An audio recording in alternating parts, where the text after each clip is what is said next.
Maths John के YouTube channel में आपका फिर से स्वागत है। फिजिक्स के चैप्टर नंबर 2 के एमसीक्यू आज हम डिस्कस करने वाले हैं। तो चलिए शुरुआत करते हैं। फर्स्ट क्वेश्चन आपके पास दिया हुआ है कि किसी बिंदु से नियत दूरी पर विद्युत क्षेत्र आपके पास दिया हुआ है और विभव का मान आपके पास दिया हुआ है, तो दूरी आपको ज्ञात करनी है। तो कैसे करेंगे इस क्वेश्चन को? तो हम जानते हैं कि जो विद्युत क्षेत्र होता है E, इसका फॉर्मूला होता है 1/4 pi epsilon nought Q upon r square. ठीक है। और जो विद्युत विभव है V, उसका फॉर्मूला होता है 1/4 pi epsilon nought Q upon r. तो जब हम इसको E अपॉन V लिखेंगे तो हमारे पास बचेगा 1/r। तो हमें R की वैल्यू फाइंड करनी है, तो R बराबर हो जाएगा आपके पास V अपॉन E। और V की वैल्यू आपके पास है, हमारे पास कितनी है देखिएगा क्वेश्चन के अंदर। V की वैल्यू है हमारे पास 300 और E की वैल्यू है हमारे पास 50। तो जब हम इसको सॉल्व करेंगे तो हमारे पास आ जाएगा 6 मीटर। दूरी हमारे पास आंसर में है option number C, 6 metre. Next question देखते हैं। नेक्स्ट क्वेश्चन है कि एक इलेक्ट्रॉन को दूसरे इलेक्ट्रॉन की ओर ले जाने पर निकाय की स्थितिज ऊर्जा क्या होगी? तो इसके लिए आपको स्थितिज ऊर्जा का सूत्र याद होना चाहिए, और स्थितिज ऊर्जा का सूत्र है U बराबर 1/4 pi epsilon nought Q1 Q2 upon r square. तो यहां से आपको पता चल रहा होगा कि जो U है वो R के साथ में किस संबंध में है, क्या वो समानुपाती है या व्युत्क्रमानुपाती है? तो आपको यहीं से पता चल जाएगा कि आंसर क्या होगा, समानुपाती है या व्युत्क्रमानुपाती। तो यहां से एक बात पता चल रही है, ये अपॉन में आर आ रहा है, इसका मतलब ये क्या है, व्युत्क्रमानुपाती है। तो इससे एक बात पता चलेगी कि जैसे जैसे आर घटेगा यू क्या होगा, बढ़ेगा। या फिर हम बोल सकते हैं कि आर बढ़ेगा तो यू क्या होगा, घटेगा। तो क्वेश्चन ने क्या बोला है कि एक इलेक्ट्रॉन को दूसरे इलेक्ट्रॉन की ओर ले जाने पर, यानी कि जो आर का मान है वो घट रहा है, आर का मान क्या हो रहा है, घट रहा है, तो यू का मान क्या होगा, बढ़ेगा। तो स्थितिज ऊर्जा क्या हो जाएगी, बढ़ जाएगी। अगर आपने हमारे फर्स्ट चैप्टर के एमसीक्यू नहीं देखे हैं तो उसका लिंक डिस्क्रिप्शन बॉक्स में दे रखा है, आप उस लिंक से वो वीडियो देख सकते हैं। नेक्स्ट क्वेश्चन देखते हैं, क्वेश्चन नंबर 3। संधारित्र में संचित ऊर्जा ज्ञात करने का सूत्र निम्न में से नहीं है। आप क्वेश्चन को ठीक ढंग से पढ़िएगा, निम्न में से नहीं है। ठीक है। तो ऊर्जा का सूत्र एक बार लिख देते हैं। ऊर्जा का सूत्र U बराबर हाफ CV स्क्वायर। ठीक है। और हमें पता है कि C का मान क्या होता है, Q अपॉन V, धारिता का सूत्र आवेश बटा विभव। तो हमारे पास ये जो C है और ये जो V है, इन दोनों की जगह एक बार इस फॉर्मूले से वैल्यू पुट करेंगे और आंसर निकालेंगे। तो एक बार C की जगह हम Q अपॉन V लिखते हैं, तो U हो जाएगा half into Q upon V into V square. ठीक है। तो यहां से आपके पास हाफ QV आ चुका है, तो हाफ QV आपके पास पड़ा है। ठीक है। CV स्क्वायर भी पड़ा है, ये भी आ चुका है। अब जो हमारे पास ये फॉर्मूला था, इस फॉर्मूले के अंदर हम वैल्यू पुट करेंगे V की। तो V बराबर यहां से क्या आएगा, V बराबर आपके पास आ जाएगा Q अपॉन C।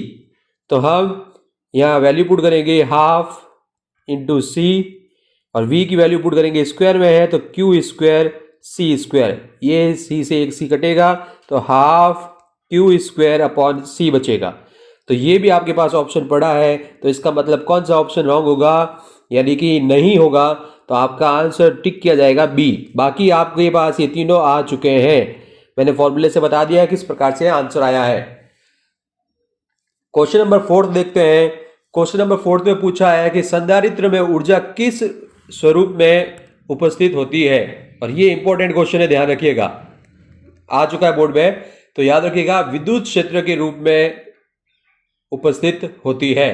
तो ये ऑप्शन टिक कर लीजिएगा C। आपको ये वीडियो कैसा लग रहा है कमेंट बॉक्स में लिखना मत भूलिएगा, और अपने फ्रेंड्स के साथ ज़्यादा से ज़्यादा शेयर कीजिएगा। क्वेश्चन है नेक्स्ट, आ चुका है ये क्वेश्चन, ये फिलिंग द ब्लैंक्स में आ सकता है, खाली जगह में आ सकता है। विभवांतर आवेश और धारिता दी हुई है, इनके मध्य संबंध पूछा है। तो अभी हमने फॉर्मूला लिखा था कि C बराबर Q अपॉन V। तो आप देखिए इसमें से कौन सा है, तो यहां से C बराबर Q अपॉन V तो आपको यहां ऑप्शन में नहीं दिख रहा है, तो दूसरा ऑप्शन देखिए क्या है, V बराबर Q अपॉन C। तो V बराबर Q अपॉन C आपको C दिख रहा है, तो ये आंसर सही है। नेक्स्ट है क्वेश्चन नंबर आपके पास 6, और 6 के अंदर आपके पास दिया हुआ है विद्युत क्षेत्र और विद्युत विभव में सही संबंध है। तो यहां पर याद रखना है आपको, जो ऑप्शन बी है वो इसका सही संबंध है, और याद रखना है कि जो dV अपॉन dr है यहां पर वो है विभव प्रवणता, विभव प्रवणता, ये चीज याद रखिएगा। तो ये इसका करेक्ट आंसर है। नेक्स्ट है क्वेश्चन नंबर 7।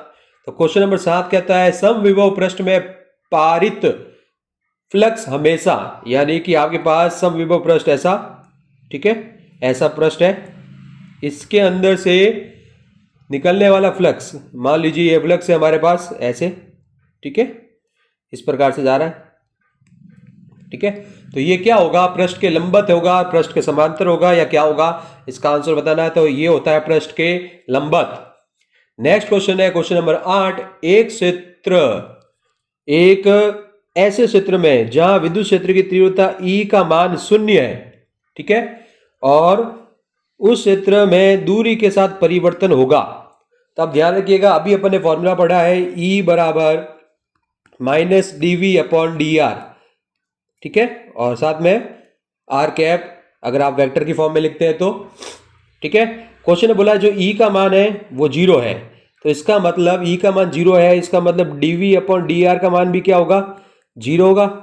और ऐसा तभी संभव है जब आपके पास ये जो V है, किसी भी चीज का अपन अवकलन करते हैं तो आपको अवकलन में याद होगा कि अगर अचर होता है कांस्टेंट, ठीक है, और अगर हम उसका अवकलन करते हैं तो उसका आंसर हमेशा क्या आता है, 0 आता है। तो इसका मतलब यहाँ पर ये जो V होगा वो क्या होगा, स्थिरांक होगा, क्या होगा, स्थिरांक, यानी फिक्स वैल्यू होगी, चेंज नहीं होगी। तो V यहाँ पे आपके पास स्थिरांक आ रहा है, option number D. Question number आपके पास है 9। विद्युत विभव का मात्रक है।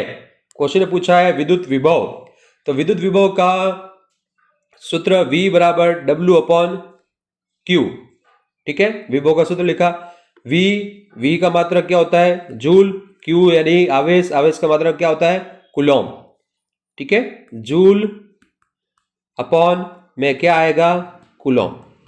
तो ऑप्शन आपके पास है ए करेक्ट। नेक्स्ट चलते हैं क्वेश्चन नंबर 10 की तरफ।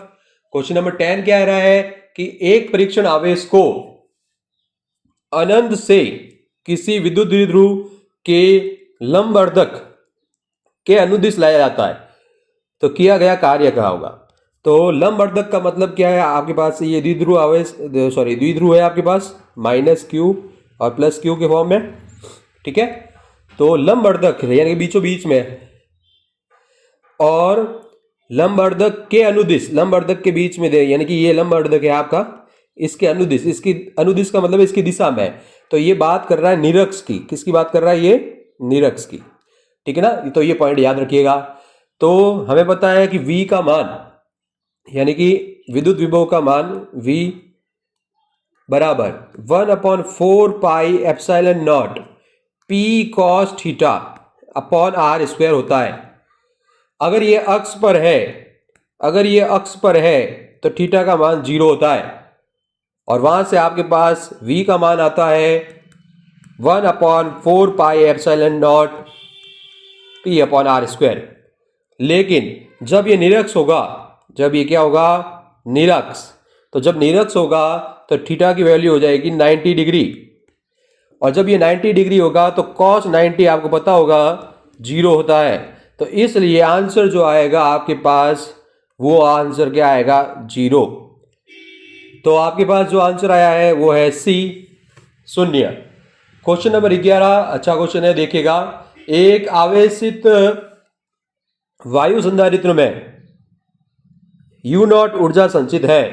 एक पैरावैद्युत की पट्टिका जिसका पैरावैद्युतांक क्या है, K, को इसमें प्रवेश कराने पर ऊर्जा U हो जाती है। तो इनमें से कौन सा आंसर करेक्ट है। तो देखते हैं, इसका एक्सप्लेनेशन भी साथ में है ताकि आपको फॉर्मूले भी याद हो जाए साथ साथ में। तो U0 का फॉर्मूला अपन लिखेंगे Q² अपॉन 2C, और ये क्यू स्क्वायर ऐसा कैसा, 2 को ऐसा कैसा रखा, सी का मान हम लिख रहे हैं A epsilon naught upon D. ठीक है, तो यहां से फॉर्मूला बन गया आपके पास Q square D upon 2a epsilon naught. अब आप u लेते हैं तो u लेंगे तो Q square upon 2cm, medium के लिए धारिता का मान क्यू स्क्वायर। ठीक है, और यहां पे आपके पास आ जाएगा 2a epsilon not k upon D.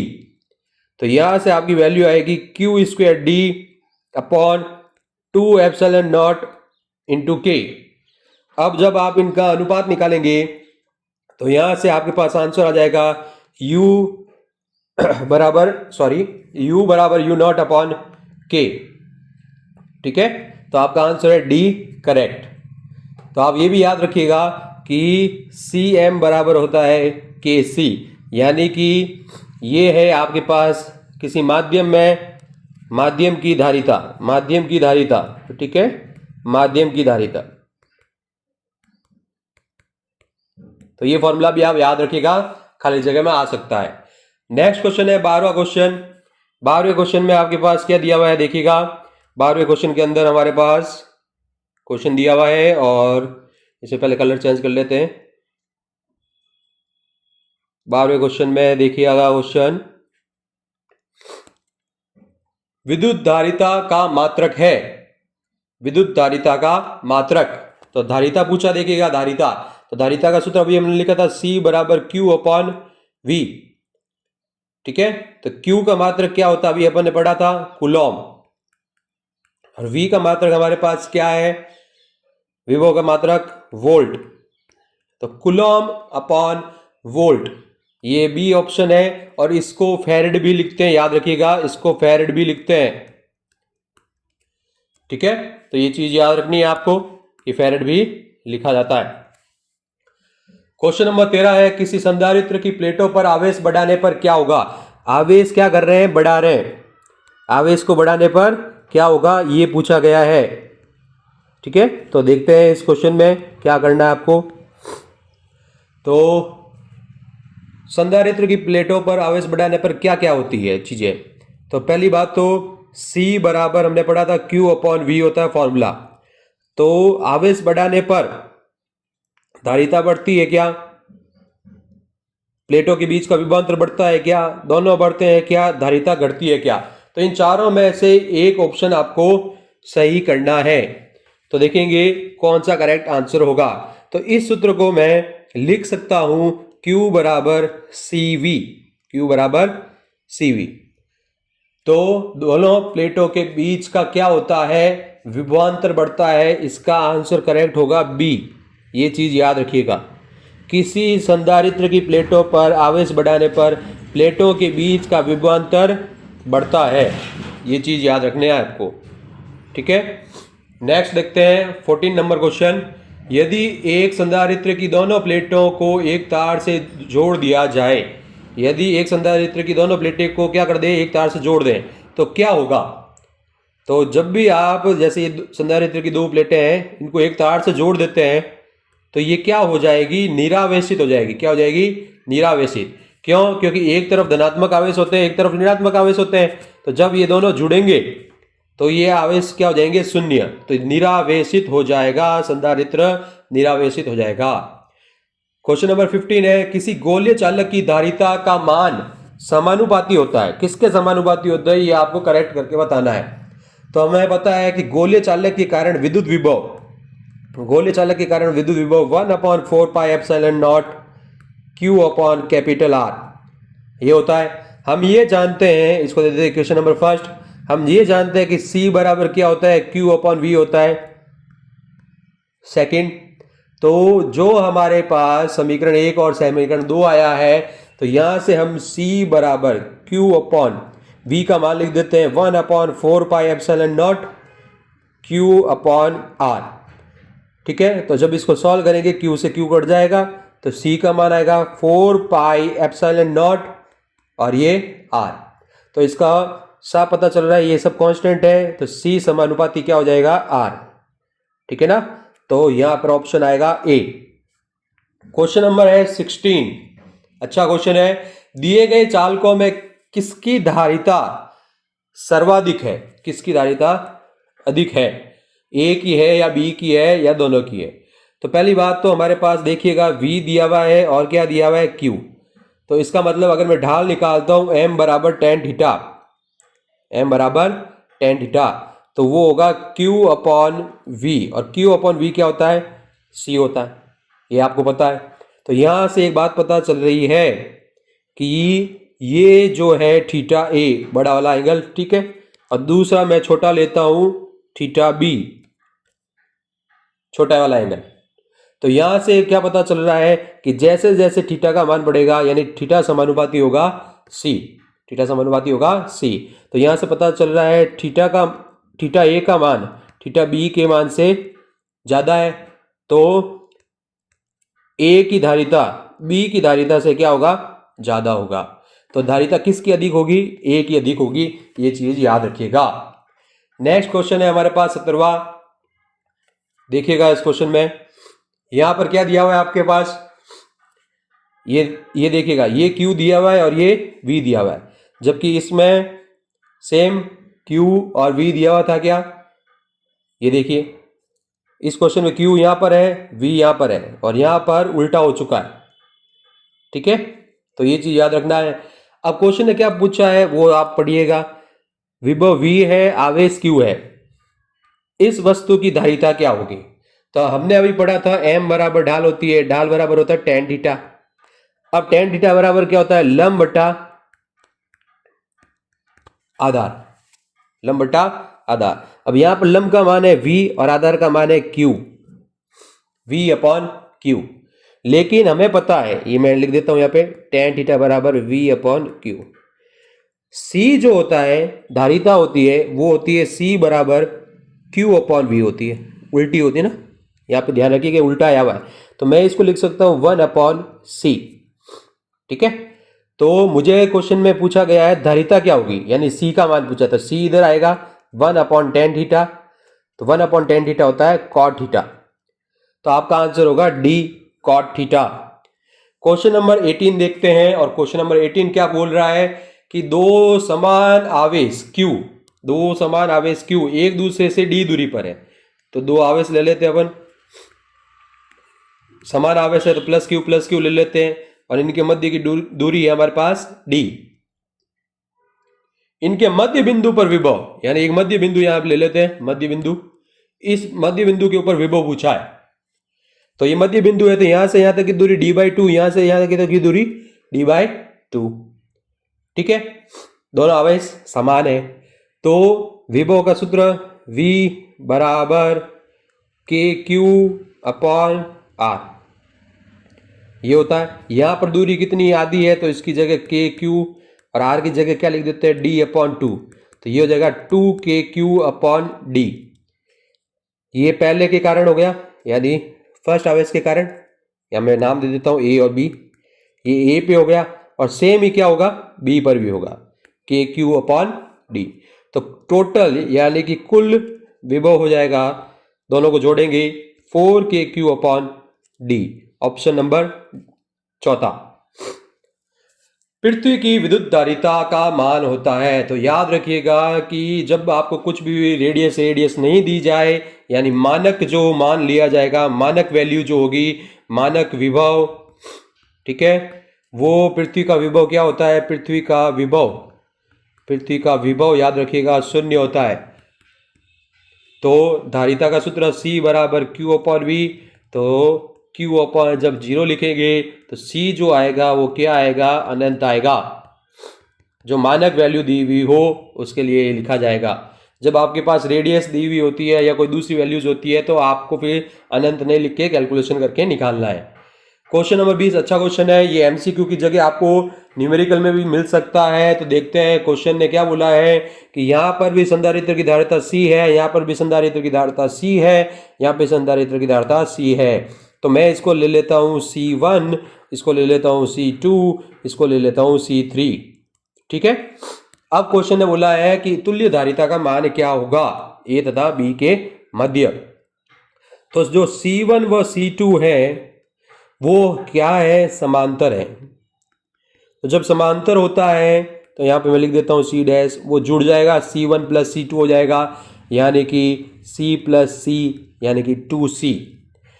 लेकिन ये जो C डैश आया है और जो C3 है,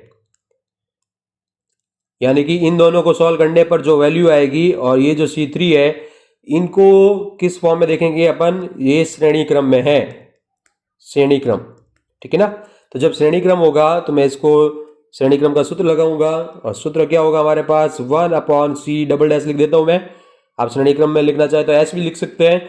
तो 1/C डैश प्लस 1/C3, ठीक है। तो 1/2C प्लस 1/C। तो जब इसका लसापा लेंगे तो 2C आएगा, ये हो जाएगा 1 प्लस 2। तो आपके पास 1/C डबल डैश, ये आएगा 3/2C। जब इसका आप व्युत्क्रम करेंगे तो C डबल डैश आएगा आपके पास 2/3C, यानी कि जो आंसर आएगा 2/3C, यानी ऑप्शन नंबर C होगा। तो कैसा ये लगा ये वीडियो, कमेंट बॉक्स में लिखना मत भूलिएगा। ज़्यादा से ज़्यादा फ्रेंड्स के साथ ये वीडियो शेयर कीजिएगा। मिलते हैं नेक्स्ट वीडियो में। Thanks for watching.